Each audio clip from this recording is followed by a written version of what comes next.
Muy buenas noches. Bienvenidos a la tertulia Memorias Vivas, el personaje y su historia. Como todos los martes a las 6:30 aquí en la Casa del Libro Total de Bucaramanga.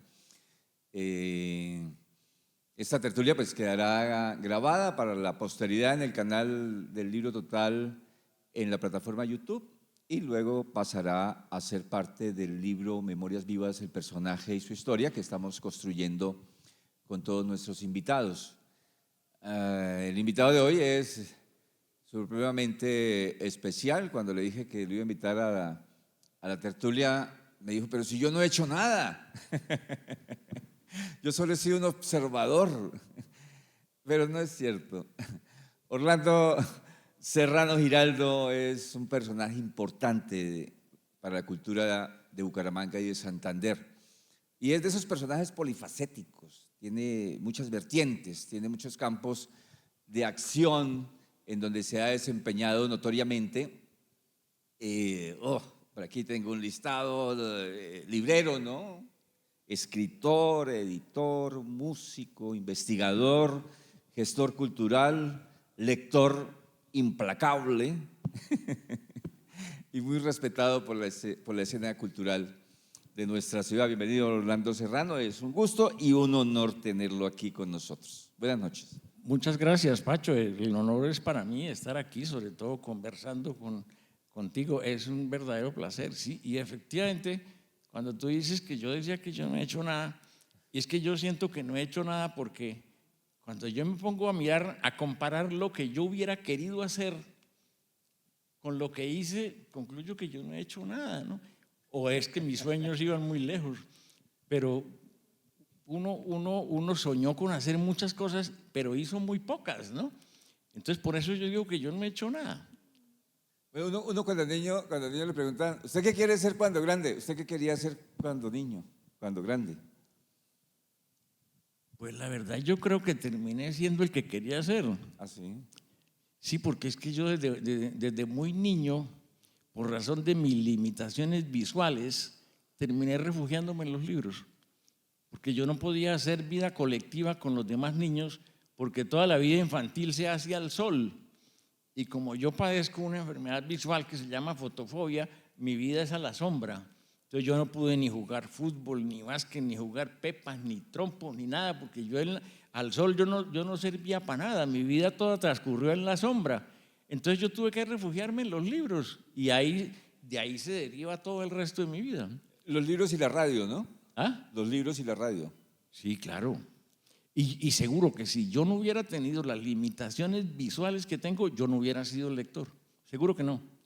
Para los que no sepan, la condición especial que tiene Orlando, él los está viendo a todos ustedes en blanco y negro.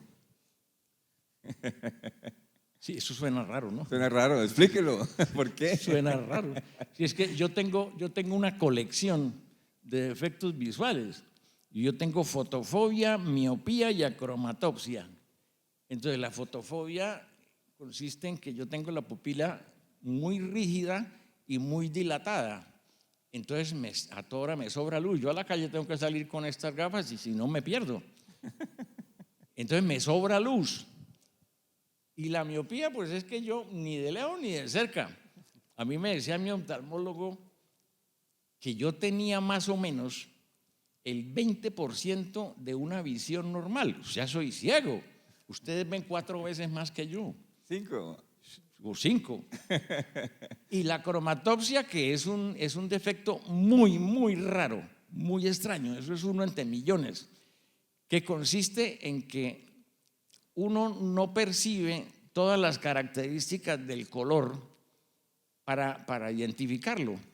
Entonces yo veo cosas claras, oscuras, medio oscuras, pero yo no sé ni qué color son. Yo no puedo identificar un color. Para mí esta mesa puede ser negra, marrón, azul, roja, morada, pero yo no sé qué color es. Claro que usted me dice que es amarillo, no le creo, porque yo sé que el amarillo es clarito, pero yo no puedo identificar ningún color. Entonces eso trae consigo una cantidad de problemas. Por ejemplo, yo no me puedo vestir solo, porque salgo como un payaso. Entonces, y hay muchas cosas que la gente utiliza mucho el color como medio de identificación. Tráigame el libro, ¿cuál? El de pasta morada, pero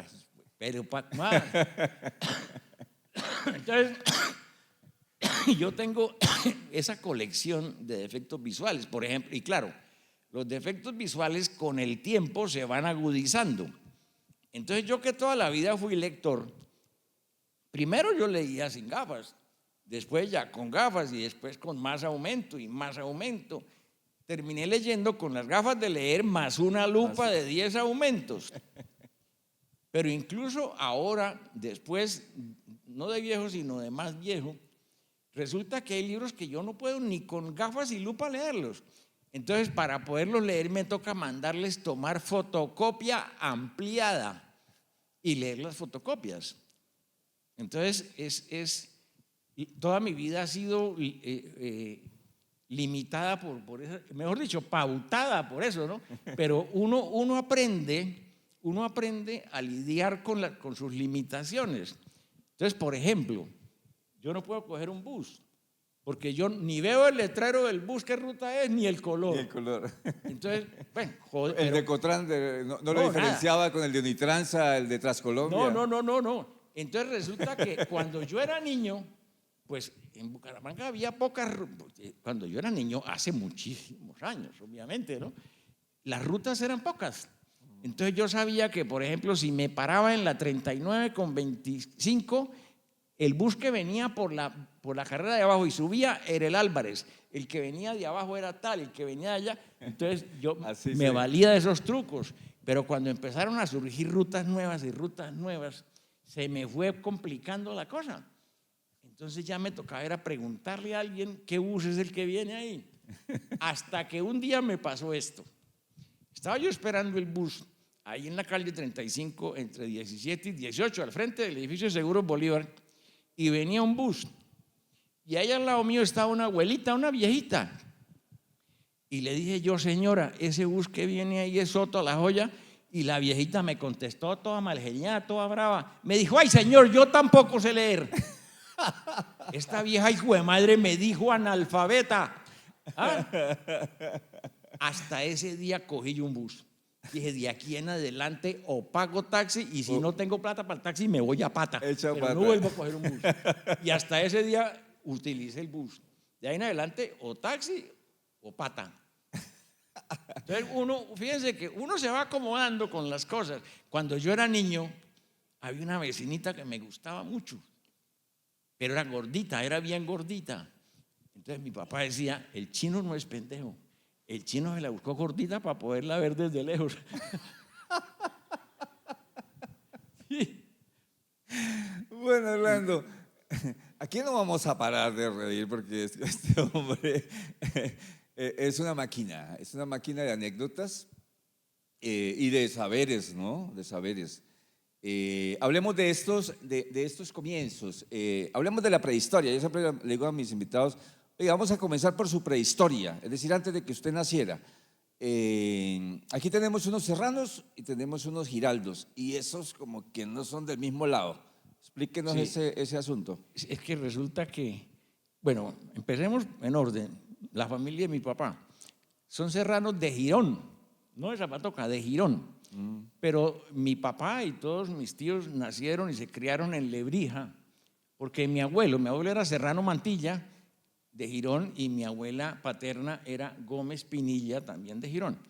Pero ellos tenían una finca en Lebrija, en la vereda de Cusamán, y allá vivieron y allá nació mi papá y allá se criaron y todo. Mi papá nació allá en 1912 y mi abuelo, la finca la heredó mi papá y luego mi papá nos la heredó a nosotros y nosotros todavía estamos allá. O sea que si mi papá nació en 1912 y ya estaban allá, pues nosotros tenemos vínculo con esa vereda desde hace como 120 años, muchos años. Ellos eran serranos de Girón, pero acuérdense ustedes que en Santander ser serrano es como no tener apellido. Sí, son muchos. Usted llega a Zapatoca y todo el mundo es Serrano y Gómez. El apellido tiene razón de ser para identificar a una familia. Pero si todo el mundo tiene el mismo apellido, ¿usted cómo la identifica? Por eso en Santander el apodo es una necesidad. Entonces en Zapatoca todas las familias tienen apodos. Hay serranos apretapeos, hay serranos cagarrecio, hay serranos caimanes, de todo. ¿Ustedes de cuáles son? Nosotros somos Comején. Comején. Comején porque es que resulta que toda la familia, mi papá, los tíos, todo eso, tenían el mismo negocio. Ellos tenían aserríos y depósitos de madera. Entonces vivíamos de los palos, pues Comejenes. Y a los hijos de nosotros lo llaman las polillas. Eso por el lado paterno. Por el lado materno la cosa es más complicada.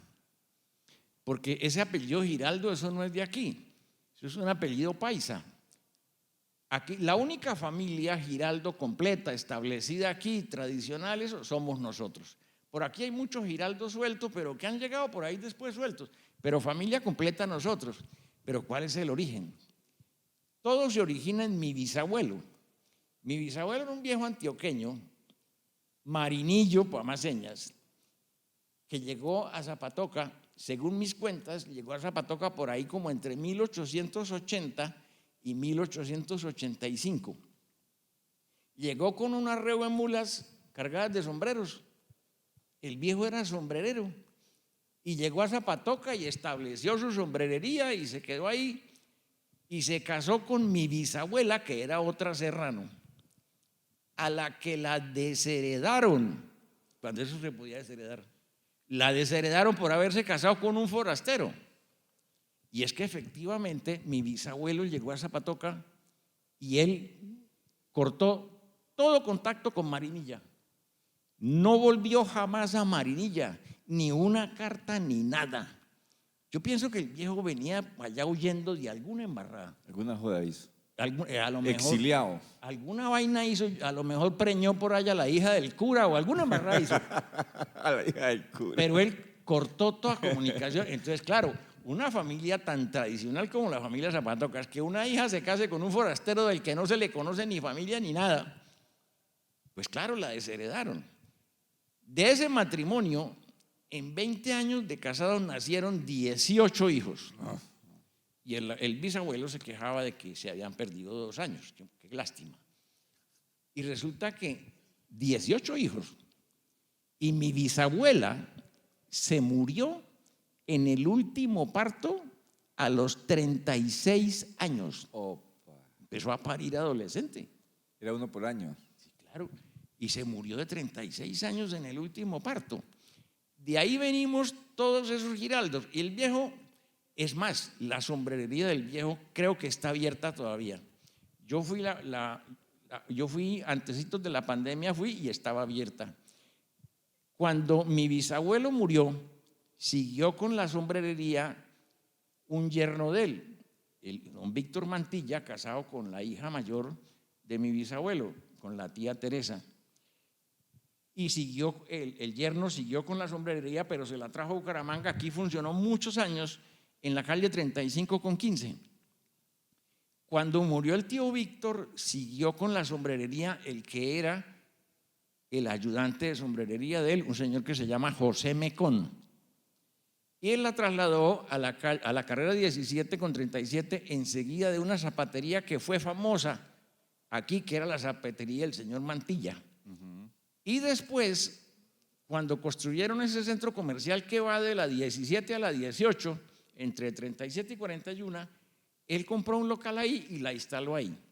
Yo lo visité el año inmediatamente anterior a la pandemia. Él ya tenía como 95 años y él todavía atendía su sombrerería. Yo no sé si el señor seguirá vivo y la sombrerería estará abierta. La verdad, yo después de esa vez, yo no, hace unos, 5 años, no volví. Y yo, la última vez que fui, el viejo me dijo, mire, este mueble y este otro todavía son muebles que eran de la sombrerería de su bisabuelo. O sea que es un negocio que tiene abierto 140 años. Opa. Fácilmente. No sé si todavía sigue abierto. Bueno, entonces, de ahí viene toda la familia Giraldo, que es una familia muy numerosa, es una familia muy grande. Pero aquí pasó uno. ¿Ah? Gabriel pasó por acá. Por aquí pasó Gabriel, que se crió conmigo. ¿Ese es primo? El primo mío, sí, Gabriel Gutiérrez. Todos los Gutiérrez Giraldo son primos míos. Jaime Luis también y todos Jaime Luis ellos. Gutiérrez. ¿Ah? Jaime Luis Gutiérrez, sí. Sí, claro, nosotros somos primos. Y ellos son de la hijos de mi tía Josefina, hermana de mi abuelo, de Ramón. Ahora, decíamos que en la familia Serrano el oficio tradicional en la familia era la madera, los aserríos y todo eso. En la familia Giraldo hay dos oficios también tradicionales, no sombrerería, el único sombrerero fue el bisabuelo, pero hay muchísimos farmacéutas. Mi abuelo era farmacéuta, mi mamá era farmacéuta, mis tías eran farmacéutas y hay muchos primos míos que son farmacéutas y tienen droguerías por allá en Codazzi, en Valleupar, en la costa. Y el otro oficio tradicional entre los Giraldos son las artes gráficas. La otra vez con un tío nos pusimos a contar cuántos negocios de impresión estaban en manos de la familia y contamos 11 impresores. Esos son los dos oficios tradicionales de la familia Giraldo. Pero yo les decía que mi bisabuela también era serrano, Zapatoca. El apodo de esos serranos son serranos guacharacas. Ustedes dirán, ¿por qué guacharacas? Les voy a contar una anécdota que me pasó el año pasado que lo explica todo. Nos fuimos, un grupo familiar, mis hermanos, mis hermanas, los sobrinos, un grupo de 23, poquitos, 23. Nos fuimos a una excursión a Punta Cana y estábamos ahí en la playa todos y mi hermana oyó a una señora chismosa que le estaba diciendo a otra, le decía, mire, todos esos son una misma familia, todos esos son de la misma familia, son groserísimos y todos hablan duro y todos hablan a la vez, pero ellos se entienden.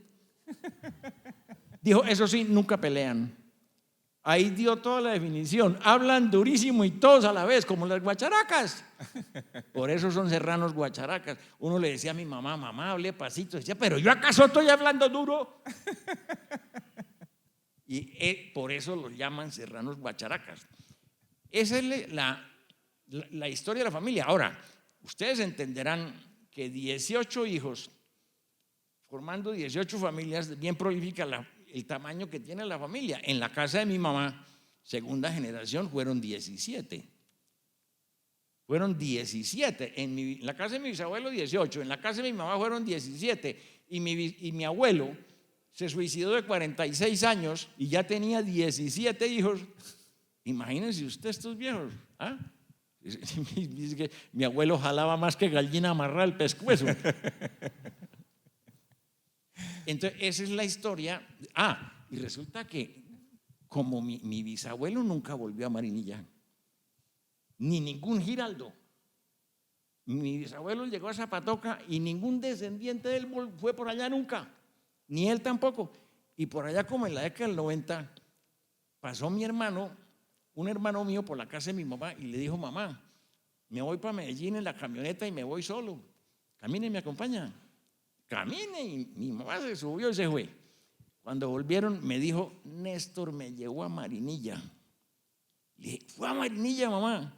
Le dije, usted es el primer Giraldo que vuelve después como de 120 años. Dijo, sí. Le dije, mamá, ¿y qué averiguó? Dijo, ¿qué averiguó de qué? Dije, pero mamá, ¿qué averiguó de la familia del bisabuelo? Usted es el primer Giraldo que vuelve después de 120 años y no preguntó por la familia del bisabuelo. Dijo, no, mijo, ¿cómo se le ocurre? Y pero mamá, ¿por qué? Dijo, ¿qué tal que los encuentre? ¿Y qué tal que sean peores que nosotros? Si nos las hemos pasado sin ellos 100 y pico de años, déjelos allá quietos y no me ponga a joder. No me ponga a revolcar las vainas porque de pronto nos metemos en problemas. Y pues claro, tenía razón, ¿qué tal que resulten peores que nosotros en la encartada que nos pegamos?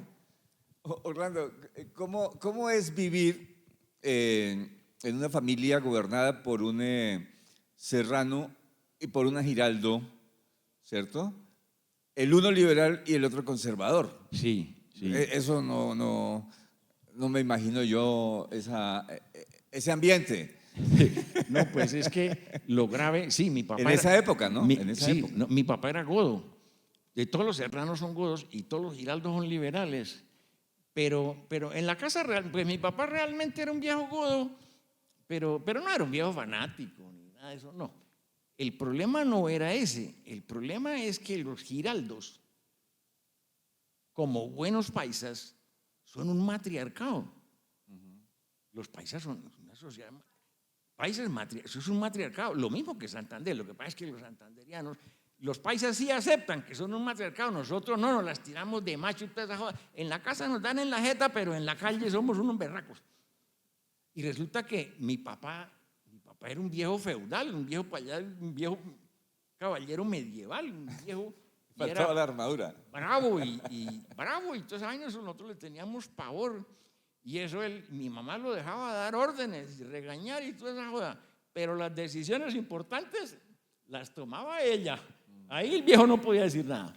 Él podía tirárselas de muy berraco y regañar y toda esa joda, y ella lo dejaba. Pero cuando eran las cosas serias, las decidía era ella. Entonces eso fue siempre. Claro que mi papá era un viejo. Ellos dos tenían la enorme ventaja de que eran muy mamadores de gallo ambos. Entonces eso matizaba mucho las diferencias. Entonces cuando mi mamá se disgustaba con mi papá, ella no se ponía a pelear. Y ella se dedicaba a ver a mamarle gallo hasta que lo desesperaba. Y mi papá era lo mismo, eran mamadores de gallo. Entonces eso matizó mucho las cosas. Y mi papá sí era godo, pero él no le... Empezando porque todos los amigos de él eran liberales. Pero él era godo. Y resulta que cuando estuvo de candidato a la presidencia de la República Álvaro Gómez Hurtado, él nunca iba a votar, él nunca iba a las elecciones, no, él nunca. Entonces dijo que ahora sí tocaba ir a votar. Por Álvaro Gómez Hurtado. Y se fue a votar. Y llega a la mesa de votación y cuando él entrega la cédula le dicen que esa cédula es de un muerto. Ay, ¿a quién se le putió la madre a todo el que estaba por ahí? Eso a los jurados de mesa lo mandó para la mierda, a todos, eso les dijo de todo. Les dijo, sí, que yo estoy muerto, pero para pagar impuestos sí estoy vivo, ¿no? Pues entonces no me vuelvan a cobrar impuestos, eso les pegó una insultada. Y resulta que cuando a mí me nombraron director de cultura del departamento, en Vanguardia Liberal apareció en primera página, nombrado director de DICAS el liberal independiente Orlando Serrano. Ay, a mi papá eso le cayó durísimo, ¿no? Entonces me dice mi papá, oiga, mijo, ¿a usted quién lo nombró en la dirección de cultura? ¿El gobernador? Le dije, sí, claro, el gobernador. Dijo, pero el gobernador es godo. Le dije, sí, claro, es godo. Dijo, siempre es que los godos se portan bien con los hijos de uno, así sean liberales. Se sacó el clavo el viejo. Sí. Pero no, él en esas cosas era muy despreocupado. Y mi mamá tampoco. El problema político no fue problema. El problema era el matriarcado. Y lo grave es que esa familia, todavía, los giraldos son un matriarcado. Por ejemplo, muerta mi mamá, en mi casa las que mandan son mis hermanas. Y orden que esas viejas dan, tocó obedecerla porque son bravas. Se reproduce. No, eso se reproduce esa joda. Y yo a mis hermanas les hago caso en todo porque son muy bravas. Todos los giraldos son un matriarcado. Ahora, lo que pasa es que las santanderianas son muy inteligentes, ¿no? Ellas se dan todas las mañitas para que uno termine haciendo lo que ellas quieren que uno haga. Uno se puede rebelar, no, yo no hago eso, que no hace eso, y ellos le dan la vuelta, y cuando uno se da cuenta ya la embarró, la hizo. Entonces, eso tiene sus ventajas. Las mujeres gobernando son muy acertadas, son muy razonables, son muy ecuánimes, aciertan en sus decisiones. Y los giraldos, aún hoy, después de como 4 generaciones, a mí me aterra que ninguno de nosotros fue a Antioquia y perdimos todo contacto. Pero en mi familia, usted aprecia todavía hoy muchos rasgos de la cultura paisa. Entonces, yo digo, ¿cómo unos rasgos culturales pueden sobrevivir tanto tiempo a través de tantas generaciones, ¿no? Es lo que pasa con los judíos. Los judíos viven dando botes al mundo, pero la unidad cultural la conservan inquebrantable. La llevan a cuestas. La llevan consigo. ¿Quién era el de la música en la familia? Porque usted es músico, además, ya aquí yo leí que es músico, escritor, investigador, gestor. ¿El de la música quién era? El músico de la familia era mi papá. De él era la Sí, mi papá tocaba tiple y tocaba muy bien, era muy buen tiplista. Mi papá tocaba en el primer grupo en el que él tocó era un trío que había allá en la vereda, en Cusamán. Mi papá tocaba con un compositor es el único compositor identificado como compositor de Lebrija, entre otras cosas, que se llamaba Ramón Vadillo, que es el compositor de un pasillo que es antológico de los pasillos santanderianos que se llama Tardes de Invierno. Mi papá tocaba con él, con Ramón Vadillo, y mi papá era muy buen tiplista, pero yo resulté tiplista, pero haciéndome el pendejo, porque a mi papá no le gustaba que nosotros tocáramos, no porque no le gustara, sino porque a él le daba miedo, como en ese entonces existía la creencia de que todos los músicos eran borrachos. Mentira. No, bueno, un poquito. Y resulta que entonces él, para que mi mamá no le llegara a reclamar nunca que por culpa de él era que este vergajo terminó tocando tiple y borracho, él no se mantenía al margen. Por ejemplo, yo nunca toqué con él. Nunca toqué con él. Él no nos prohibía tocar, ni manifestaba desagrado ni nada, pero no se inmiscuía para nada. Pero entonces, cuando él tocaba, yo le ponía ojo a las cosas que hacía y luego yo intentaba hacerlas hasta que terminé tocando tiple. Cuando él se dio cuenta, yo llegaba los sábados y los domingos a las 7 de la mañana con el tiple al hombro serenateando, pero no decía nada. Él no le enseñó. No, él no me enseñó nada en absoluto, pero tampoco me regañó por eso nunca. Entonces yo llegaba, por ejemplo, un sábado, domingo a las 7 de la mañana con el tiple al hombro, vaya serenateando, y la que empezaba a regañar era mi mamá, animándolo a él para que nos vaciara. Y entonces mi mamá echaba cantaleta, y al fin mi papá se aburría y decía, ya no joda más, sírvale desayuno, que ese vergajo lo que debe traer es hambre. Pero él nunca nos regañó por eso. Pero la música nació con él. Sin embargo, en mi familia, el único que toco soy yo. Ah, sí. Sí, el único que heredó eso de mi papá fui yo. Porque ahora, entre los sobrinos de mi papá sí hay algunos que tocan, y un hermano de mi papá también tocaba, pero el mejor de ellos, el que mejor tocaba, pues era mi papá. Y yo me le pegué ahí a él, pero de mis hermanos tampoco ninguno toca, ni de mis sobrinos tampoco. Somos las dos únicas lagunas ahí en esa familia en cuanto a la música. ¿Está convencido que toda la familia, que usted venía de una familia de músicos? No, solamente mi papá y yo, solamente. Okay. Por ahí leí que cuando tu papá tocaba, lo metía debajo de la silla. Ah, no, es que claro, es que mi papá, es que yo desde muy niño, a mí me gustaba andar con mi papá. Y yo era el perro de mi papá. Yo para todas partes yo iba con mi papá hasta cuando entré al colegio. Y cuando entré al colegio mi papá empezó a cargar perro. Y cargó perro hasta que se murió. Lo cambió por un perro. Antes el perro era yo. Pero mi papá era un viejo muy elevado. Entonces yo me iba con él y de pronto mi papá llegaba a la casa a almorzar a mediodía sin el chino. Entonces mi mamá, ¿y el niño? Entonces mi papá decía, ay, juepuerca, yo lo dejé en el acerrío. Yo lo dejé por allá en el acerrío. Eso cualquiera de los obreros se lo lleva para la casa y le dan almuerzo. Y sí, de eso cualquier obrero me lleva para la casa y me dan almuerzo. Él lo dejaba uno en todas partes botado, pero yo era feliz andando con él. Y entonces, a veces él se sentaba a tocar tiple y él cargaba detrás del cojín de la camioneta un costal de fique.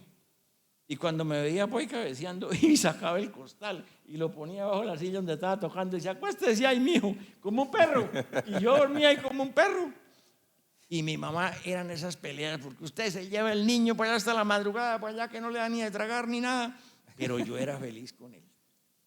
Hasta que entré al colegio, entonces empezó a cargar perro. Hasta que se murió, cargó perro. A los 15 días de muerto él, se le murió el último perro que tenía. Entonces, claro, pues así, ¿quién no resulta tiplista? Andando con un sinvergüenza como ese. Claro. Es claro. Entonces hizo la primaria. Nosotros todos estudiamos la primaria en un colegio que era muy reconocido aquí en Bucaramanga en nuestra época, que era el Colegio del Divino Niño, que regentaba la señorita Herminia Serrano Serrano. Era un colegio muy reconocido en la ciudad. Mis hermanos y yo todos cursamos toda la primaria en el Colegio del Divino Niño. Estudiaron Álvaro Navas y Pablo, ¿no? Sí, también, claro. Sí, Pablo Gallinazos. y todos estudiamos allá. Era un colegio muy reconocido en la ciudad. Y todavía subsiste, lo administran, lo regentan Sí. los sobrinos de la señorita Hay Herminia. todo un muro ahí, Sí, allá en como una Provenza. fortaleza, ¿no? En Provenza, sí. Por el lado del INEN. Más abajo del INEN, sí, claro. ¿Cómo fue esa vida escolar? ¿Qué le gustaba hacer? ¿Qué anécdotas recuerda de ese hombre hecho de anécdotas? Era su historia. La vida escolar, Pero tuvo que haber sido usted un calabazo. no, como no, llaman por ahí, sabe que yo desde chiquito soy medio bobo. No, yo no di guerra, yo era bobo. Yo no me lo imagino. Si no, yo era bobo. ¿A qué hora sabéis? Pues, Solapado y todo, pero bobo. Resulta que a mí me pasó una cosa muy curiosa, porque como yo era limitado visual, entonces, pues mis papás creían que yo era un inválido. Sí, ellos creían que yo era inválido.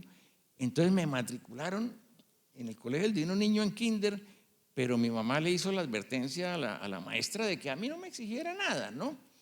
Que me ponían en el colegio como para que socializara con los otros niños y todo eso. Que le hiciera pasito. Sí, que no me parara bolas, que me dejara ahí.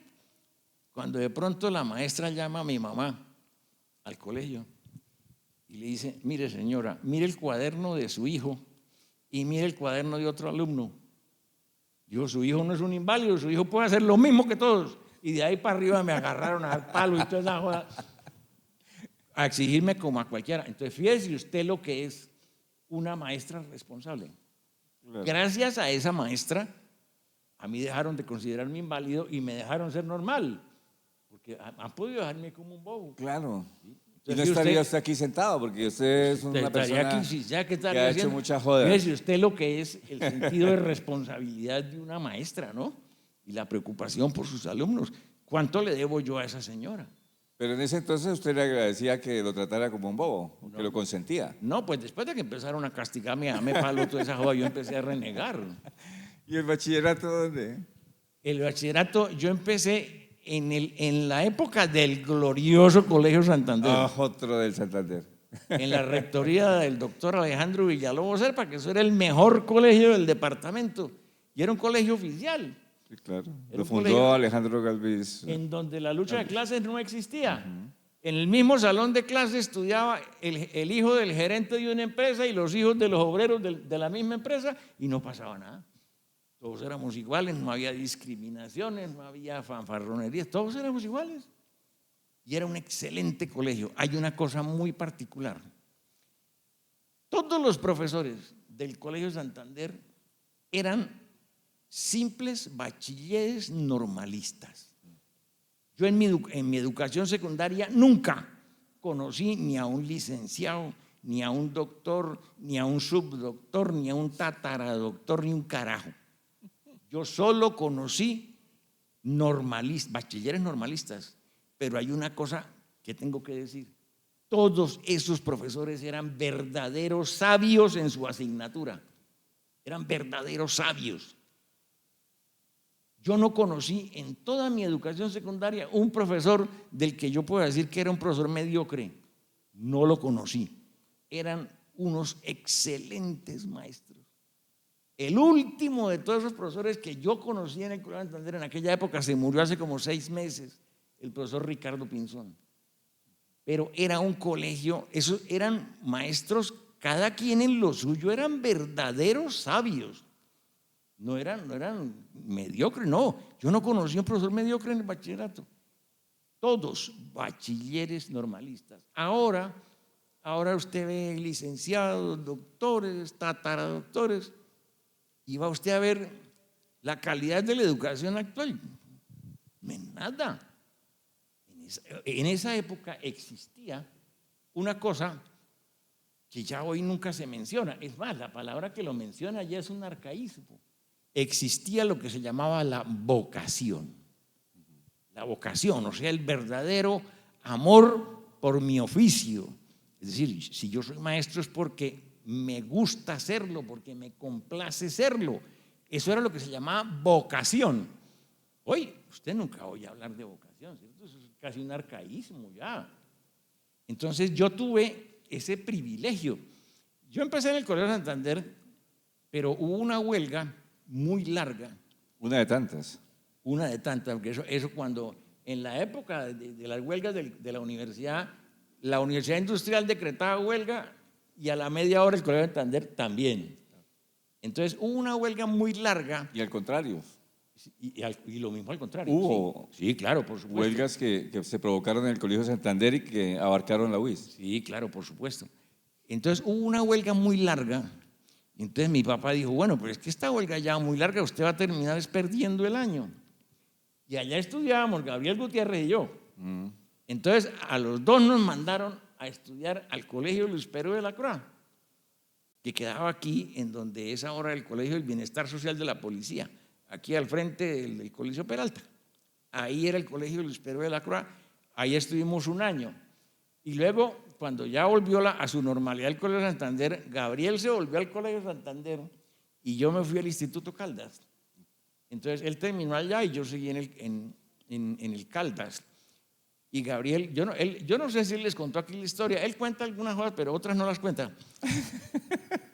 Gabriel era supremamente loco, pero loco, de verdad. Lo sigue siendo. Pues sigue siendo después de viejo, ¿cómo sería? Era terrible, es que en la casa no se lo aguantaban. Y entonces a él de todos los colegios lo votaban. De todos los colegios lo votaban. Y él se graduó ya viejo. Entonces, del único colegio que no lo votaron porque no lo podían votar. No es que él no hiciera méritos para que lo votaran, es que no lo podían votar porque él era hijo de uno de los fundadores del colegio. ¿Cómo lo votaban? Y al fin se graduó allá. Don Fulgencio. Hijo de José Fulgencio Gutiérrez. Y resulta que cuando se graduó, Jaime Luis le mandó publicar un aviso en la página social de Vanguardia que decía: al fin se gradúa Gabriel Gutiérrez Giraldo. Después de muchos años de esfuerzo y abnegación, logró sacar 3 en todo. Pero él se graduó ya viejo, porque es que a él lo votaban de todos los colegios. Pero en el Colegio Santander, en la rectoría de Alejandro Villalobos Serpa, que era un señor tan bravo, era un señor al que todos respetábamos. Y había un día a la semana que formaba todo el colegio en formación, y eso no se oía una mosca, eso era el silencio absoluto cuando hablaba el rector. Oiga, y este desgraciado, cuando todo estaba en silencio y estaba hablando el rector, de pronto pegaba un berrío y se hacía el pingo. Cuando el rector estaba hablando decía: ¡pura mierda! Y todo el mundo, ¿no? ¿Quién? No, nadie, pero todo el mundo sabía que era él. Y no lo, eso era suficiente para que lo votaran. Pero ¿cómo lo votaban? Hijo del fundador. Y por eso se graduó allá. Pero lo votaron de todas partes. Usted lo pone a contar la historia del bachillerato, eso es una joda interminable. No, aquí duramos 2 horas. La tertulia de él duró 2 horas, es la tertulia más larga que hemos tenido. Estuvo interno en Duitama. Y en Duitama él fue testigo en Duitama de la única ocasión en que en Colombia se han disuelto manifestaciones con gases diarreicos. En una huelga en Duitama, él chupó gases diarreicos y bueno, y el resto. Y resulta que bueno, ya mi tía se había ido a vivir a Bogotá y luego ya mi tía volvió a Bucaramanga y se lo volvieron a traer. Y entonces resulta que ya pues volvió él a la ciudad y todo eso, y él finalmente terminó su bachillerato y todo, y luego entró a la universidad. Pero es que resulta que cuando él se vino de Duitama, se lo trajeron ya para acá, él tenía una novia en Duitama y estaba terriblemente enamorado de esa novia. Entonces él, para poder ir a verla, él ahorraba de lo de la mesada para el pasaje y se iba el fin de semana a visitarla, pero allá donde dormía. Entonces, para conseguir posada, le sacaba la madre a un policía y lo llevaban a dormir a la Permanencia. Allá dormía, al otro día lo soltaban para poder ir a ver la novia. Aprovechemos que no pudo venir hoy. No, es que Gabriel. no, es que Gabriel era terrible. Gabriel se crió conmigo porque resulta que en la casa no se lo aguantaban. Entonces lo mandaban para mi casa y entonces él allá en la casa, pues mi papá lo quería mucho y mi mamá también lo quería mucho y él allá, pues en la casa no lo aguantaban, pero en la casa de mi tía no se lo aguantaban. Una vez, aquí, los que tengan la misma edad mía o más, recordarán que cuando nosotros estábamos en el colegio, había una costumbre en los meses de enero, nos purgaban a todos y nos daban unas purgas espantosas. Eso eran unos aceites inmundos. Eso tomarse uno esa vaina, eso era terrible. Aceite de ricino. Y luego venía esa diarrea tan hijo de madre. Y entonces Gabriel un año dijo, yo no me purgo, yo no me tomo esa joda, yo no me tomo esa joda. Y lo agarraron entre todos los hermanos, entre Jaime Luis, Eduardo, Elsa, Carmen y ya, lo agarraron de patas y manos y le embutieron el purgante. Y entonces el chino todo berraco decía, y ahora no cago y no cago. Que no caga, espere tantico a ver. Él era terrible, Gabriel era terrible. Orlando, ¿cuándo empieza el gusto por la lectura? Porque usted es un extraordinario lector. Yo creo que usted vivió un tiempo en un apartamento de biblioteca. ¿Dónde le nació ese gusto por la lectura? Sí, a mí toda mi vida ha girado en torno a los libros, realmente. Como yo les contaba, en mi infancia pues fue una infancia muy solitaria porque yo tenía que vivir a la sombra, pero eso no quiere decir que hubiera vivido una infancia triste, no. No, yo me construía mi mundo, yo era un radioaficionado, yo oía radio todo el día. Y esa fue la época de oro de la radio. Las radionovelas. Y la época de oro de los boleros y toda esa vaina, cuando la voz emblema de la radio en Santander era la de Kiko Navarro. Y yo construía mi mundo. Entonces, cuando ya aprendí a leer a los 7 años, porque en ese entonces a uno no lo matriculaban en el colegio antes de los 7 años. Entonces, en el primer año de primaria, usted aprendía a sumar, a restar, a multiplicar y a dividir hasta por una cifra, y a escribir y a leer. Todo eso en un año. Entonces, en kinder uno ya sabía leer. Entonces, cuando yo ya pude leer, yo encontré que la lectura era para mí otro mundo. Es decir, encontré otro mundo. Entonces, yo ya a mi casa llegaban El Tiempo, llegaba Vanguardia, llegaba El Frente. Entonces ya en los periódicos yo empecé. Las elecciones. Las selecciones que a mi mamá no le podían faltar. No, en ninguna casa podía faltar. En ninguna casa podía faltar las elecciones. Entonces yo ya empecé a encontrar otro mundo.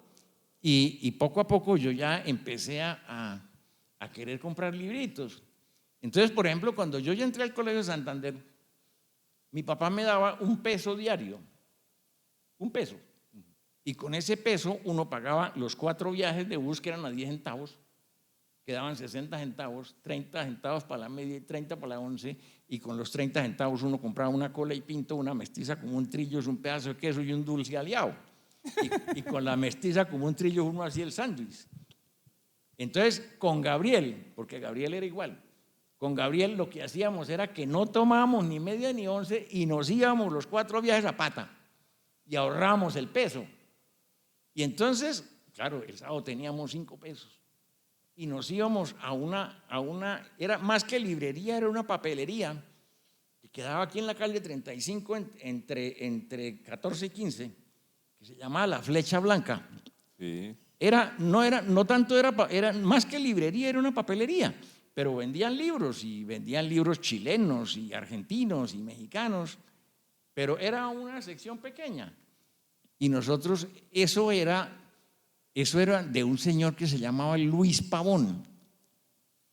Ese señor Luis Pavón fue el que se inventó los álbumes de fútbol con matachitos de pegar. Él fue el que empezó con esa vaina, él fue el que hizo los primeros álbumes de esos de pegar matachos. Antes de Panini. Sí, claro, don Luis Pavón. Y había una cosa muy chistosa. Eso era una papelería aquí, pero era una casa antigua. Y había un patio adentro con una marquesina. Y en ese patio había 4 máquinas impresoras Chandler tipográficas. ¿Usted sabe qué imprimían en esas máquinas? Libros piratas. Vargas Vila por montones. Eso salía de allá por bultos. O sea, la piratería no era de ahora. ¿Ah? No es de ahora la piratería. No. Imprimían libros de selecciones de poesía, imprimían libros de recetas de cocina, magia negra, magia blanca, cancioneros, de todo. ¿Y usted sabe quiénes compraban eso? Había unos libreros que iban de pueblo en pueblo en los días de mercado. Y ellos cargaban un catre de esos plegables, ¿no? Y llegaban el día de mercado y extendían su catre en la plaza de mercado y ponían sus libros y vendían los días de mercado. Pero yo veía salir de la Flecha Blanca las obras de Vargas Vila, pero por bultos. García Márquez como vendedor de libros vale huevo al lado de García Márquez, de Vargas Vila. Y esa joda la leía todo el mundo a escondidas, porque estaba excomulgado Vargas Vila, eso era prohibido. Sí. Pero eso lo leí, y claro, excomulgado más lo leían. Y resulta que nosotros nos hicimos muy amigos del que era administrador de ahí, pero atrás había un cuarto grandísimo y altísimo, era un cuarto como de 6 metros de alto. Y todos los muros de ese cuarto eran estantería de libros. Libros que no los sacan a la venta ahí. Y entonces Ciro se llamaba, era un joven, un muchacho, nos dejaba entrar allá con Gabriel. Y allá, con Gabriel Gutiérrez. Y encontrábamos, pero joyas. Y eso, en ese entonces un libro valía 50 centavos, $1, 1,50. Un libro de $2 ya era un libro caro. Entonces con Gabriel Gutiérrez ahorramos la mesada y el sábado nos íbamos a la Flecha Blanca a comprar libros. Entre otras cosas, allá encontrábamos los clásicos de la literatura universal en la edición de Editorial Sopena Argentina, que eran ediciones económicas, que eran, incluso las páginas eran a doble columna, pero estaban todos los clásicos de la literatura universal y en esas ediciones empezamos nosotros a leer los clásicos. Entonces ya todo eso me abrió el mundo del libro. Entonces cuando yo estaba en el Colegio Santander en primero bachillerato, yo ya estaba haciendo biblioteca. Entonces como yo iba comprando libritos, pero yo no tenía dónde ubicarlos, entonces mi papá compraba el whisky por cajas. Y las cajas en que venía el whisky eran cajas de madera, de pino. Entonces, cuando mi papá terminaba una caja de whisky, yo la pintaba. La volvía a biblioteca. La ponía en cajón aquí y libros, ¿no? Y fui amontonando cajones y cajones del whisky que mi papá se hartaba. Hasta que un día mi papá dijo, ¿eso qué? Eso, bote 2 cajones a la basura. Allá en el acerrío hay un poco de estantería de madera buena. Vaya, en algún negocio le quedó a él esa joda. Dijo, bote esa vaina a la basura y vaya allá al acerrío, que allá hay un poco de estantería de buena madera, dígale allá a los empleados que le corten el estante a la medida que usted necesite y bote esa vaina. Bueno, ya tuve mi primera estantería seria de biblioteca. Y claro, ahí empezamos con Gabriel a hacer biblioteca y a leer. Entonces ya encontré yo otro mundo y de ahí no volví a parar. Y de ahí en adelante toda la plata que me llegaba a mi bolsillo era para comprar libros. Porque cuando uno se aficiona a los libros se encuentra con muchos problemas. Uno de los problemas es que uno gasta muchísima plata en eso. Y hoy sí que no se diga, los libros son muy costosos. Mi papá cuando veía, claro, yo tengo a estas alturas una biblioteca pues muy grande. ¿Cuántos? Ni idea. Nunca he estado lo suficientemente aburrido como para ponerme a contar libros, pero es una biblioteca muy grande.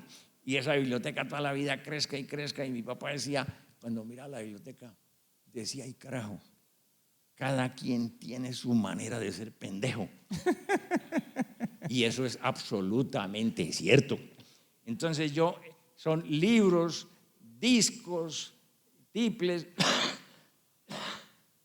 Entonces, claro, eso se va volviendo inmanejable.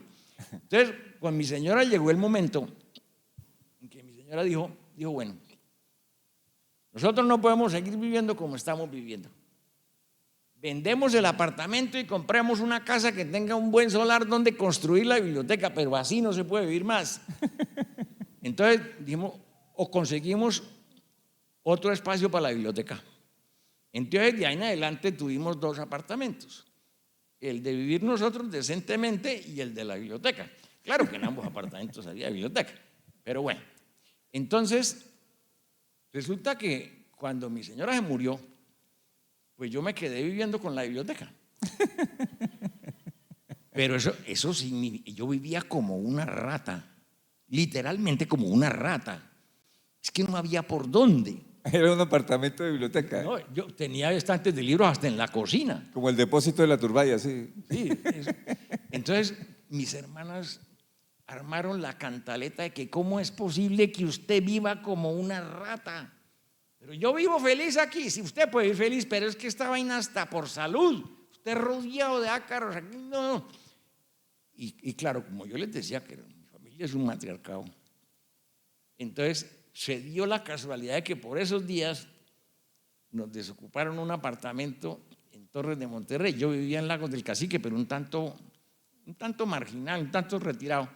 Y claro, mis hermanas decían, este vergajo vive solo, ya viejo, en cualquier momento tiene una emergencia y aquí solo. Pero entonces yo me fui a vivir a Torres de Monterrey y mi hermana mayor vive ahí a 2 cuadras en Cerrezuela. Entonces ella decía, cualquier emergencia, yo en 2 minutos estoy en su apartamento. Y la biblioteca dijo, no, en la finca vamos a hacer el espacio de la biblioteca. Entonces en la finca se hizo afuera de la casa un salón. Es como una capilla, hagan de cuenta una capilla. Y allá acomodamos la biblioteca y claro que aquí en el apartamento pues yo dejé la mitad. Una parte como decente, ¿no? Entonces dejé todo lo que es referencia y los libros de más uso, eso, pero la biblioteca grande se fue para la finca. Entonces por eso ahora vivo entre el apartamento y la finca, va de para acá. Y como ya no hago nada, ya lo hizo todo. Ya lo hice todo. No, es que llegó, en la pandemia, como duré 2 años encerrado, solo. Y de verdad solo, porque yo no me podía vacunar por razones de salud, porque yo hago reacciones alérgicas muy fuertes. Entonces pasé 2 años encerrado solo. Yo tengo un mensajero que me trabaja hace como 15 años y él me compra todo, me lleva todo, me paga las cuentas, me hace las diligencias. Yo no salgo a nada. Entonces, pues yo ya dije, bueno, pero yo ya no jodo más.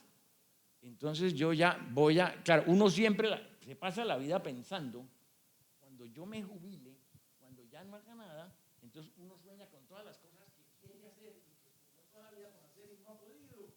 Entonces yo dije, pues a mí me llegó el momento, no más, no jodo más, no me llamen para nada.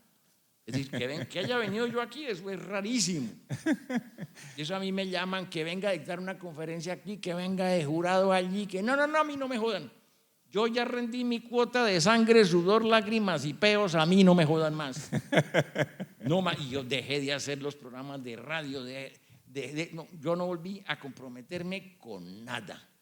Entonces me la paso delicioso con mi biblioteca leyendo, oyendo música, cacharreando, jodiendo con la finca con mis perros y al fin logré hacer lo que uno siempre soñó, que es dedicarse a lo que realmente le gusta. Bueno, pero entonces nos saltamos todo lo otro, que es qué ha hecho Orlando Serrano, además de todo lo que nos ha contado. Usted estudia sociología, ¿es que estudia, cierto? Sí, yo estudié sociología. ¿En la UCC? En lo que antiguamente, en lo que hoy es la UCC y antiguamente era Indesco. La Indesco. Sí. Ok. ¿Y sale de allí a qué se dedica? ¿Qué se pone a hacer? Cuando yo ya estudiaba, pues yo desde muy joven, fui profesor en colegios de bachillerato. ¿De qué? Yo dictaba historia, dictaba filosofía, dicté lengua castellana. Yo desde muy joven, yo dicté clase en colegios. Y recién salido del colegio. Sí, y entonces ya en la universidad también seguí, yo dicté en muchos colegios de bachillerato, en el Andino, en la Salle, en la Merced, bueno. Y estaba yo en eso cuando me nombraron director de cultura del departamento. Eso fue en el año 82. La DICAS. de lo que era la DICAS. Después, ahí estuve 3 años, después fui director del Conservatorio Departamental de Música, después me fui me fui antes de irme a DICAS, me fui a La Alegría de Leer, cuando se fundó la librería, La Alegría de Leer, aquí en la casa de Luis Pedro de la Cra. De ahí me fui a la Dirección de Cultura, de la Dirección de Cultura a la Dirección del Conservatorio, luego me fui a la universidad como profesor y durante muchos años contraté como contratista. Yo nunca fui funcionario de planta, contraté muchos años con el Banco de la República, en el área cultural del Banco de la República. Yo hacía curadurías, hacía ciclos de talleres, hacía conferencias, hacía conciertos, y luego volví a La Alegría de Leer, y de La Alegría de Leer me fui a dirigir el proyecto de SIG Editorial, que fue el proyecto originario de lo que hoy es el Libro Total. Y de ahí, ¿qué más hice yo? No recuerdo qué más ya. Pero que nos estamos saltando mucho ahí. Ese proyecto de la librería de la Cámara de Comercio, La Alegría de Leer, esa era la mejor librería que había en la ciudad en su momento, ¿cierto? Ese proyecto fue muy bello y fue una lástima que se hubiera acabado. Esa librería se fundó en el año 78. Colcultura de la época promovió la creación de una red de librerías en todo el país, que se llamaban La Alegría de Leer, pero eran librerías que solo vendían los libros de Colcultura. Entonces eso era una cosa limitada, medio pendeja. La única librería que se montó con todos los fondos editoriales, todo eso fue La Alegría de Leer, la de aquí, que fue una librería excelente, una librería muy bien dotada y que fue una librería que tuvo una enorme acogida en la ciudad. Cuando Bucaramanga todavía era una ciudad culta y todavía la gente leía. Y esa librería duró abierta 25 años, hasta el año 92, 93 tal vez. Y yo me fui de la librería, me fui a dirigir el proyecto de SIG Editorial y estuve con el proyecto de SIG creo que 8 años y ya ahí después de eso seguí contratando con el banco y ya cuando vino la pandemia, hasta luego, hasta aquí llegué yo, busquen a otro pendejo y no más. Usted fue editor de SIG Editorial, sí, pero también trabajó en el montaje del Libro Total. Sí, claro. Es que eso, cuando yo veo este proyecto de la Casa del Libro Total y yo vuelvo a mirar atrás a los orígenes, han pasado muchas cosas, ¿no? Porque lo que pasa es que Sistemas y Computadores tenía impresión láser.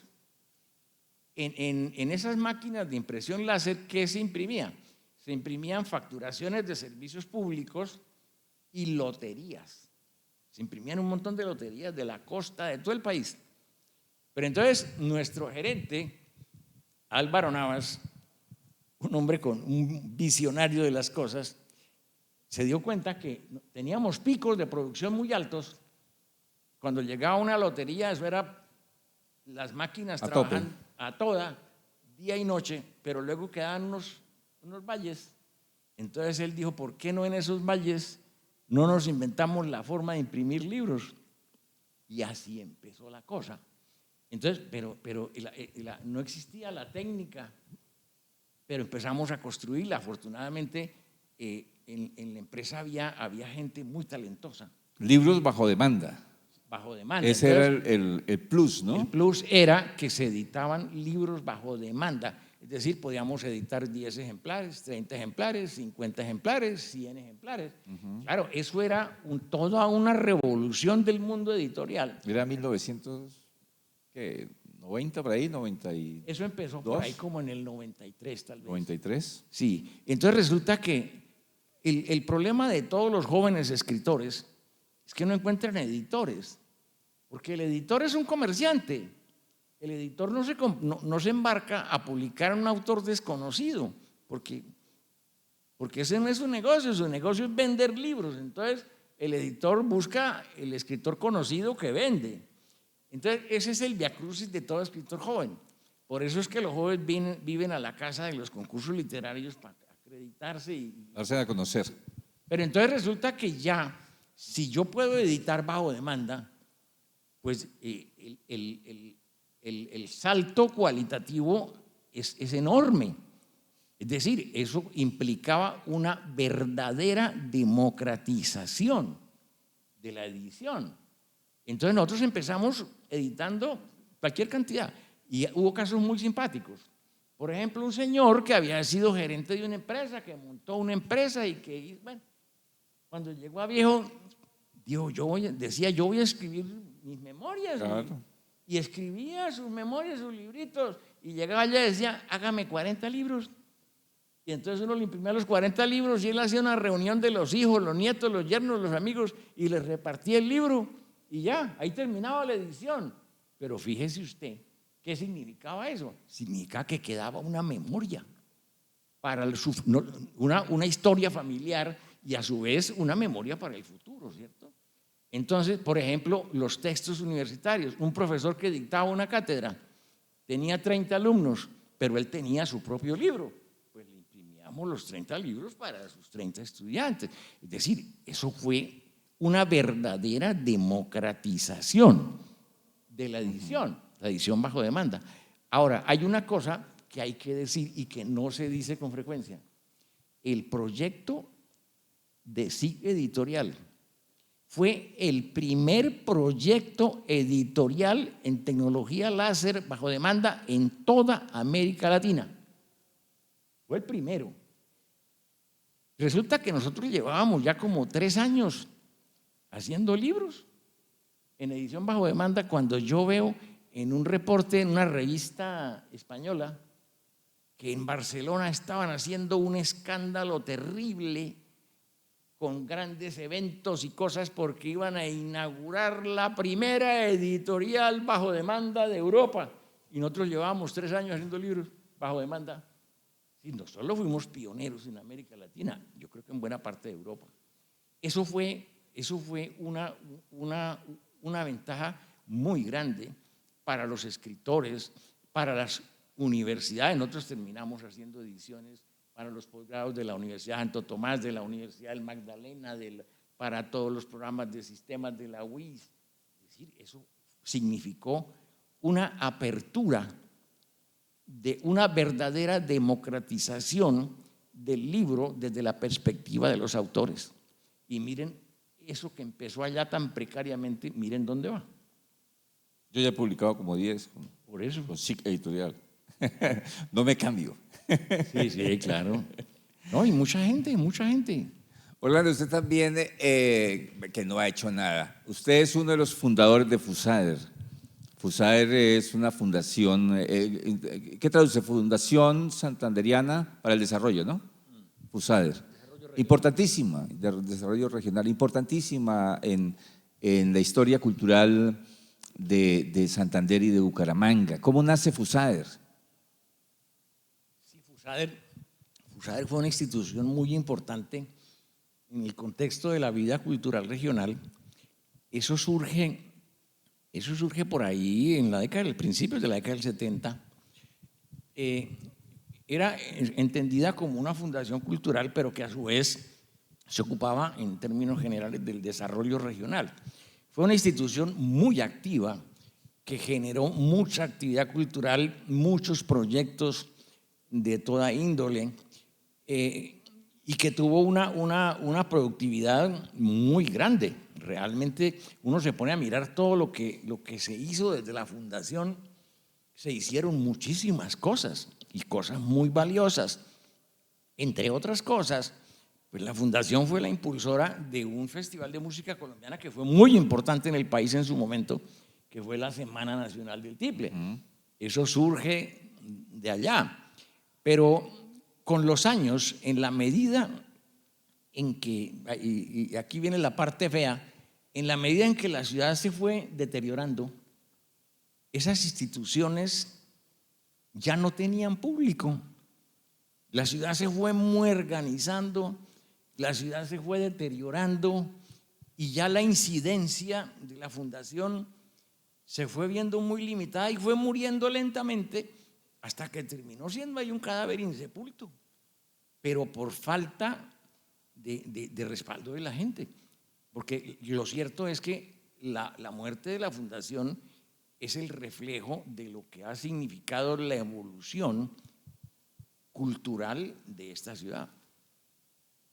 Pero fue muy importante. ¿Ah? Fue muy importante, ¿no? Muy importante, Muy importante. sí, claro, muy importante. ¿Cuántas semanas del tipo alcanzaron a hacer? Yo alcancé a hacer, si mi memoria no me falla, alcancé a hacer 4.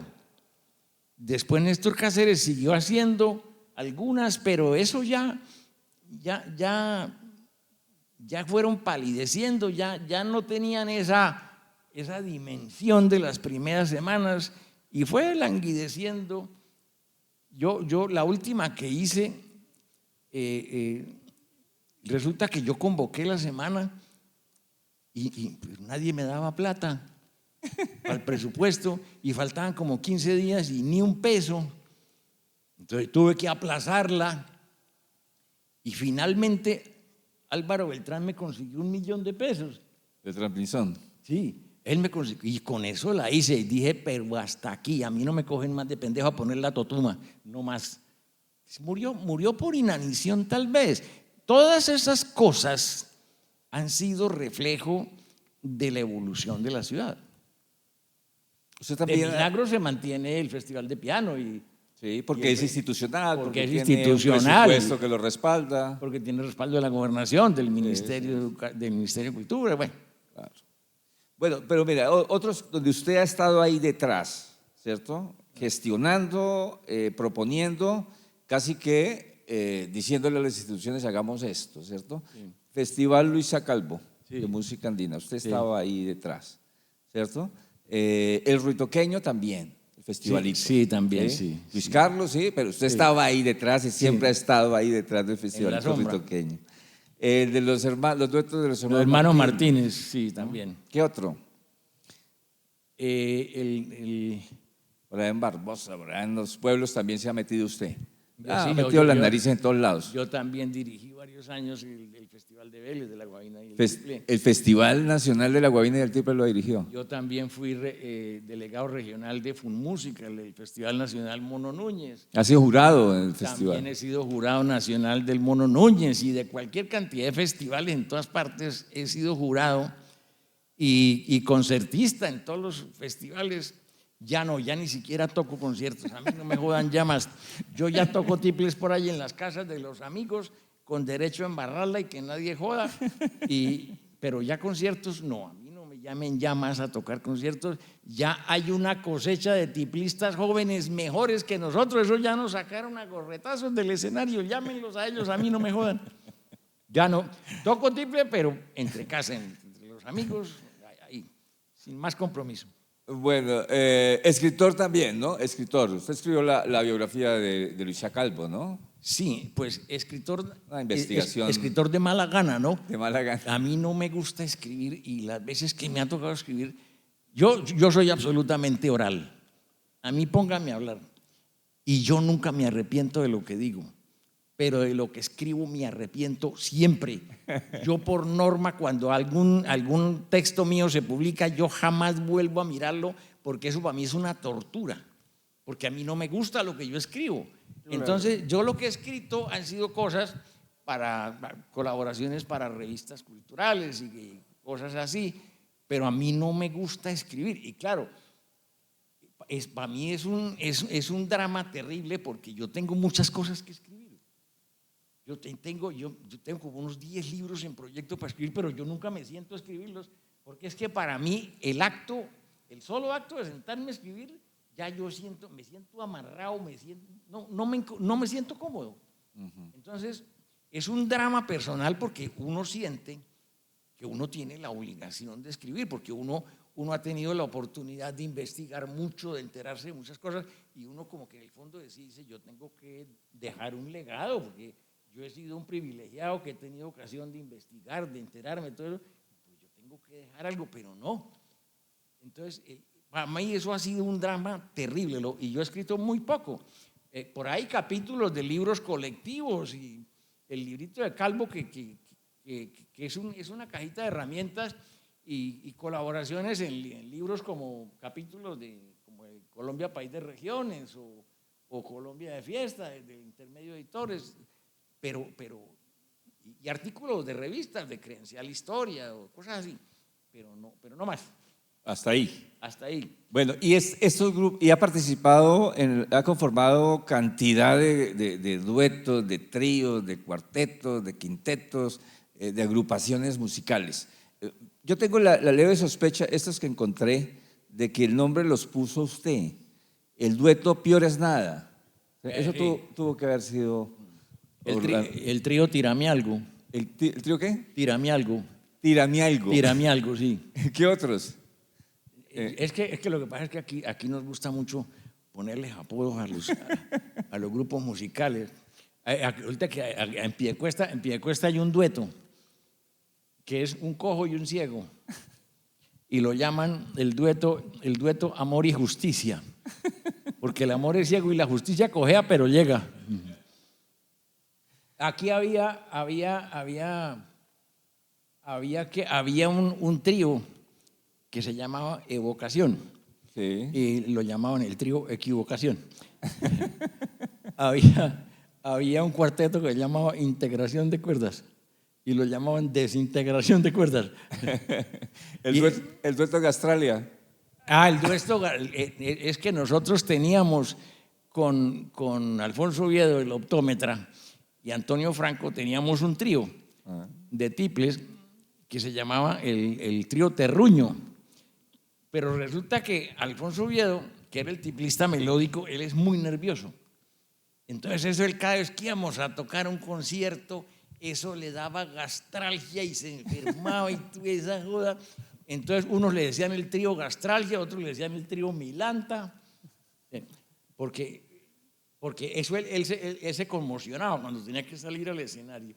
Y así a todos les poníamos apodos. Y algunos se disgustaban, otros no. Pero había muchos conjuntos con apodos, que ahora no recuerdo más. La primera vez que nos vimos, bueno, la primera vez que yo lo vi a usted fue en La Alegría de Leer, pero lo vi allá, ¿no? Lo vi allá y tal vez le pagué el libro que compré esa vez, cuando aún quedaba en la triada. Esa fue la primera vez que recuerdo haberlo visto. Luego nos volvimos a encontrar cuando yo fui director de la biblioteca Gabriel Turbay y usted había hecho un trabajo magnífico alrededor de una colección de tiples. Sí. Que le pertenecía a Sistemas y Computadores y Sistemas, sí. Me la donó para la biblioteca. Sí. Esa fue la primera gran adquisición en esa pobreza tan horrible que recibimos la institución en aquel entonces. Sí, claro.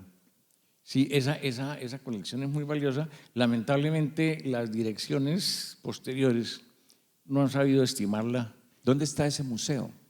Ese museo lo han tirado a la basura como 4 veces. Pero la última vez que yo lo vi, hace como 10 años, lo vi en el Centro Cultural del Oriente. No sé si todavía está para allá se lo llevaron para el Centro Cultural del Oriente y para allá debe estar arrumado en un cuarto de chécheres.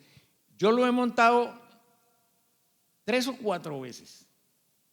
Es decir, 3 o 4 veces lo he sacado para allá la basura y he hecho el montaje y me toca hacer a partir de cero porque han botado todos los apoyos museográficos, todas las fichas técnicas.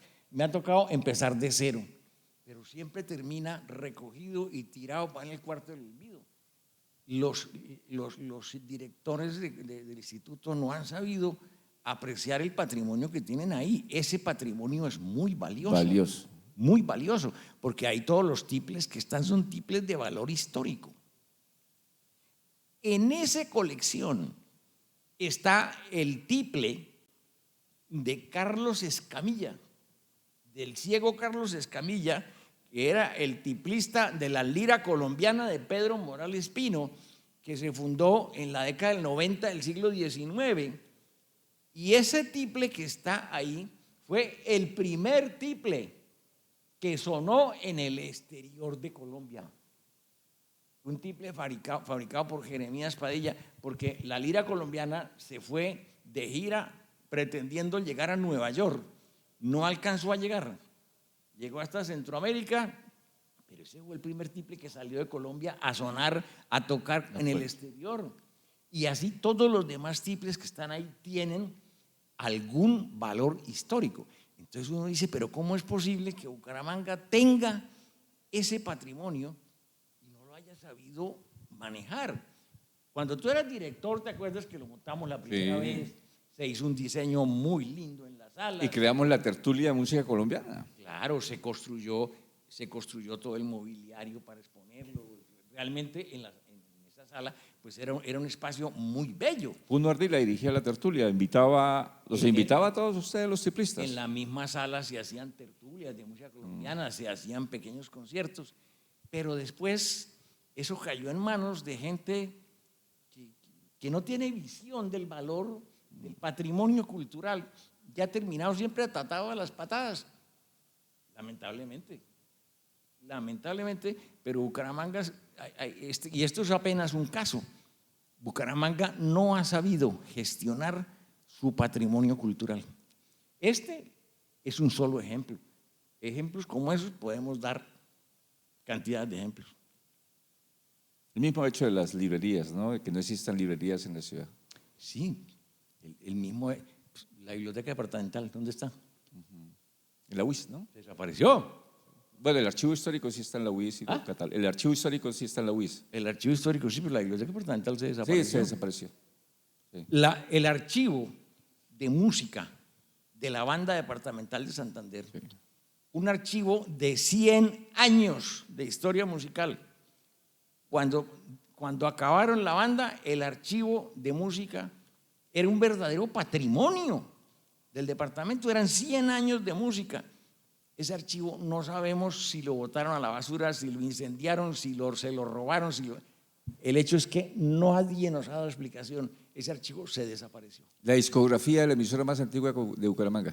Radio Bucaramanga, que fue la primera emisora. ¿1900 qué? ¿50? 34. No, como 36. 34, creo. 34. La primera emisora que se fundó en Bucaramanga.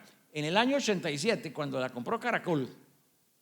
Imagínense ustedes toda la discografía que había reunido esa emisora a lo largo de todos esos años. Cuando Caracol compró la emisora, lo primero que hizo fue coger todo ese archivo discográfico de la emisora y ponerlo en el andén de la calle 37 para que se lo lleve la basura. ¿Se imaginan ustedes lo que significaba eso como patrimonio cultural? Lo pusieron en el andén, lo botaron a la basura, simple y llanamente, así. Y así, muchísimas historias. Yo puedo contar de historias de las hasta cansarlos. Santander no ha sabido gestionar su patrimonio cultural. ¿Cómo es posible que Santander no tenga un centro de documentación cultural del departamento? No existe. Pero nada. Usted va a la Biblioteca Pública Piloto de Medellín, lo llevan a una sala hermosísima, donde está el archivo histórico cultural de Antioquia, en donde están todos los libros que se han publicado sobre Antioquia y de autores antioqueños, donde está toda la colección de revistas culturales.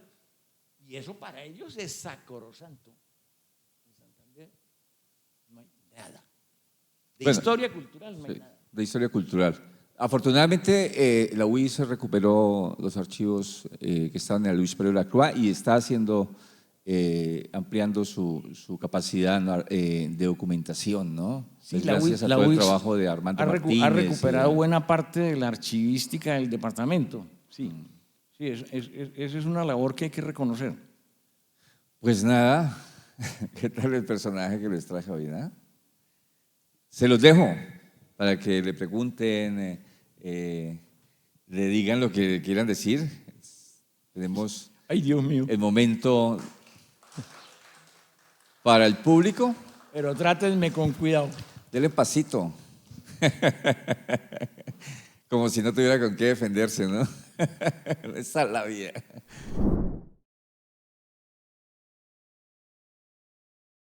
Bueno, Orlando, Daniel Navas. Daniel. Es que yo como soy ciego de aquí a allá no lo veo. Yo sé, eso le faltó contarlo. En blanco y negro. Todas esas anécdotas son muy buenas de todo lo que le pasó a usted en todas partes con su imposibilidad de ver en color. Orlando, quedaron muchos proyectos pendientes. Nosotros nos sentábamos en la editorial muchas veces a discutir muchas historias que se podían escribir. Una de ellas que me llamaba muchísimo la atención y que nos reíamos muchísimo era la historia de los escritores, de todo lo que le tocó a usted vivir también, de todas las anécdotas que son increíbles, porque un escritor está lleno de anécdotas. Sí, sí. Entonces, yo creo que vale la pena que así sea oralmente, se cuente. Así no se escriban, pero sí oralmente se deben contar muchas cosas que deben quedar en la memoria. El objetivo de este programa es esto, eso, transcribir esto y volverlo un texto para que la gente lo pueda contar en futuro. Yo no quiero sino agradecerle por todo lo que usted hizo cuando inició la editorial, por todo ese proceso que le aprendí yo, de editar, de corregir, de aprender ese amor por los libros y la lectura. Usted fue una parte importante de ese amor que yo tengo ahora por los libros. Y quiero invitarlo a que nos volvamos a sentar en este espacio como amigos, todos, para que nos cuente esas historias, porque yo creo que 2 horas son cortas para hablar con Orlando.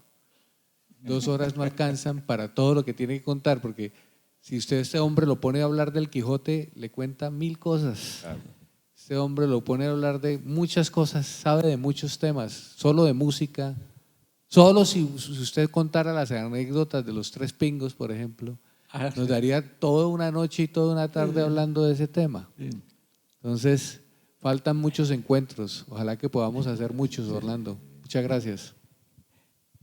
Lo que acaba de decir Daniel, en síntesis, es que yo soy un chismoso. Y es cierto. No, mentira. Daniel, yo le agradezco mucho. Yo le agradezco mucho sus palabras. Yo sé que son una expresión de su generosidad. Lo cierto es que Daniel y yo estuvimos cerca en esa primera etapa de Sigue Editorial de la que hablamos hace un rato, y lo cierto es que lo que yo hice en un principio fue exactamente lo que Daniel después continuó, y Daniel fue el que trajo el proyecto hasta donde está hoy, muy lejos de donde, es que yo me pongo a mirar hacia atrás y yo digo, es que nosotros empezamos con nada, ¿no? Era puro entusiasmo, era puro amor, pero mire en qué va ese proyecto después de qué, ya son como 30 años. Entonces fíjese usted que esos proyectos mantenidos en el tiempo, con entusiasmo, con afecto, con amor, crecen casi que solos. Muchas gracias por sus palabras, Daniel, yo las sé agradecer en lo que valen, y me complace mucho saber que usted llevó este proyecto tan lejos, un proyecto del que los santanderianos necesariamente tenemos que sentirnos orgullosos. Yo no creo que en este país no existe un proyecto con el perfil y la dimensión de este proyecto del libro La Casa Total, no existe. Muchas gracias, Daniel. Hola, buenas noches. Buenas noches. Por acá. Señor Orlando, bueno, le cuento que yo decía, lo he visto en alguna parte y no recordaba hasta que mencionaron Fusader. Yo iba mucho a ese sitio, hacían muchos eventos culturales y me gustaba mucho asistir, y creo que pues obviamente de ahí fue que lo conocí, y una vez creo que hablamos sobre la música porque yo soy de Vélez Santander. Sí. Entonces, ya que mencionaste antes, me gustaría que nos cuentes alguna anécdota con los maestros veleños del tiple y el requinto, para, no sé, conocer algo especial de Vélez, de parte tuya. No, pues hablar de… Don Orlando, disculpe, antes, aprovechando que acá que tengo el micrófono, felicitarlo y una preguntita también después de la de Maggi. ¿dónde se puede conseguir la biografía de Luisa Calvo? En la librería de la UIS, en la librería, en lo que en la UIS llaman la tienda universitaria, que queda a la entrada de la universidad a mano izquierda, hay un pequeño edificio, ahí lo consigue. Muy buena la librería. Hace Sí, unos la días fui librería a es muy buena, porque comprar. la UIS viene haciendo publicaciones interesantes Sí, en los últimos años, hay cosas muy interesantes ahí, ahí consigue el libro y todas las publicaciones de la universidad. Y le paso un datico. Usted diga que es egresado de la UIS y vale la mitad de precio. No, no piden documentos. Yo le dije, yo soy egresado de la UIS, ¿sí? Pero ¿cómo lo demuestro? Y me dijo, no, no hay necesidad. ¿Sí? Si usted dice que es egresado, es egresado. Pero que no quede en cámara, lo borra, Sí, por favor. no, allá lo encuentra. Lo que pues, decía aquí la señorita, bueno, pues es que ponerse uno a hablar de anécdotas de tiplistas y de músicos, eso es de empezar y no acabar, eso es largo. Y sí, yo estuve muy vinculado al Festival de Vélez porque en la época en que yo fui director de Cultura del departamento, una de las dependencias de la Dirección de Cultura era la Academia Folclórica Luisa Calvo de Vélez. Entonces, esa dependencia estaba a mi cargo y a mí me correspondía organizar y realizar los festivales nacionales de la Guabina y el Tiple en Vélez. Yo lo hice 3 años, los 3 años que estuve en la dirección y conocí a mucha gente. Y claro, pues en esa vida de festivales, pues a uno le pasan muchas cosas y hay muchas anécdotas y muchas cosas.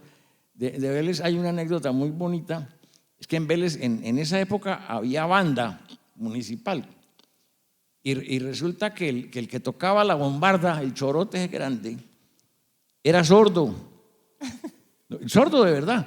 Entonces a él le hacían señas. Entonces cuando era un pasillo rápido, le hacían la seña y a la hora de arrancar le pegaban un canillero y él arrancaba. Como eso era rítmico, pum, pum, pum, pum, pum, y él arrancaba hasta que le pegaban el canillero de parar.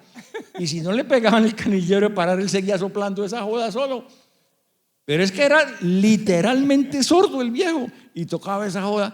Entonces tocaba pegarle el canillero en el momento preciso de entrar y tocaba hacerle señas de si era un bambuco, un pasillo lento, un pasillo rápido, una danza, porque si no él se equivocaba, porque él no oía nada, pero era de la banda del municipio. Pero el que le pegaba tenía que ser músico también. Claro, porque- de los compañeros de la banda. Entonces a la hora de arrancar le pegaban un canillero y él arrancaba, y a la hora de parar le pegaban otro y él paraba. No, pero cuentos de tiplistas es lo que hay. Y generalmente los músicos generan muchos chismes y muchas historias simpáticas y muy, muy bonitas, ¿no? Sí, pero eso es harina de otro cosa. Eso es para otro día. La de Alfonso Guerrero, que siempre tocaba los mismos temas en las serenatas, y que un día le preguntaron, le pidieron un tema que fuera cadencioso, que fuera al mismo tiempo romántico, que fuera alegre, y dijo, Mariposita Azul, que siempre la tocaban. Sí, sí, sí. Sí, Alfonso Guerrero era muy simpático, era un hombre así como era de querido y de cordial y de afable y de buena persona. Era un hombre de muy buen sentido del humor, era muy chistoso. Andar con él y parrandear con él era muy divertido porque él tenía un sentido del humor muy fino, muy exquisito, sí. Pero hablar de las anécdotas del maestro Guerrero es otro cuento. Bueno, y valga la mención que cuando yo escribí la biografía de Alfonso Guerrero, Orlando fue una de las personas claves en la aportación de información, ¿no? Además de la familia, pero usted fue una persona que me dio unos datos extraordinarios. Y valga la cuña, el último martes de noviembre vamos a hacerle un homenaje aquí al maestro Alfonso Guerrero, a la memoria del maestro Alfonso Guerrero, con la rondalla bumanguesa. Ya está programado. Último martes de noviembre. Aquí estaremos, Por favor. haciéndole barra al muertico. Sí, las historias de la rondalla bumanguesa son muy simpáticas. Una vez mi papá, un domingo, Día de la Madre, llegó como a las 8 de la mañana a la casa. Y claro, mi mamá, Día de la Madre, estaba envalentonada. Y lo agarra este viejo desgraciado que no respeta ni que es el Día de la Madre para amargarle el día a uno. Mire las horas de llegar. Entonces mi papá puso una cara de mártir terrible y dijo, no, mija, es que yo soy muy de malas. Entonces ya mi mamá se preocupó, ¿no? Yo, ¿qué le pasó? Dijo, no, yo toda la noche buscando la rondalla bumanguesa para traerle serenata y no la encontré. Yo le decía, mamá, ¿qué tal que hubiera sido cierto? ¿Qué va a ser cierto? No conocieron a ese viejo. Porque en Bucaramanga, Alfonso Guerrero, en Bucaramanga todos los matrimonios respetables eran con serenata de la rondalla bumanguesa, la misa con la rondalla bumanguesa y el baile con la rondalla bumanguesa. Y Alfonso Guerrero decía, matrimonio en Bucaramanga que no sea serenata con la rondalla, misa con la rondalla y fiesta con la orquesta de los satélites, eso es todo un concubinato, eso no es matrimonio.